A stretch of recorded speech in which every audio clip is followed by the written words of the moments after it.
Mini রোশনাইকে কোথাও খুঁজে না পেয়ে মৌসুমীকে সেই কথা জানায়। তখন মিনি, ছোটু আর মৌসুমী সবাই মিলে রোশনাইকে খুঁজতে বেরোয়। এরপর মৌসুমী আবার মিনিকে কিন্তু তার খাবার খেয়ে নিতে বলে।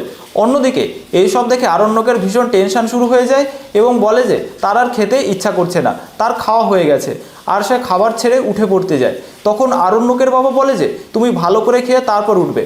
অনেক খোঁজাখুঁজির পর মিনি রোশনাইকে অজ্ঞান অবস্থায় দেখতে পায় আর তাকে ডাকতে থাকে, কিন্তু রোশনাই কোনো রকম সাড়া শব্দ দেয় না মিনির ডাকে। তখন ছোটু হাত ধরে দেখে যে রোশনাইয়ের শরীর একদম ঠান্ডা হয়ে গেছে। আর এইসব শুনে মিনি কান্নাকাটি শুরু করে দেয় আর তারা আরণ্যককে ডাকা শুরু করে। সঙ্গে সঙ্গে আরণ্যক সেখানে এসে পৌঁছায় এবং রোশনাইকে দেখে বলে যে ওকে এক্ষুনি হসপিটালে অ্যাডমিট করতে হবে, আর তাকে কোলে তুলে নেয়। বাড়ির সবাই মিলে কিন্তু আরণ্যককে বাধা দিতে শুরু করে, কিন্তু আরণ্যক কারোর কথা শোনে না আর সেখান থেকে রোশনাইকে নিয়ে জোরে গাড়ি চালাতে শুরু করে দেয়। তখন ছোটু তাকে গাড়ি আস্তে চালাতে বলে, কারণ এতে করে অ্যাক্সিডেন্ট হয়ে যেতে পারে। তখন আরণ্যক জানায় যে এখন আস্তে চালালে হবে না, একটু তাড়াতাড়ি গেলে রোশনাইয়ের হয়তো বাঁচানোর চান্স 1% হলেও থাকবে।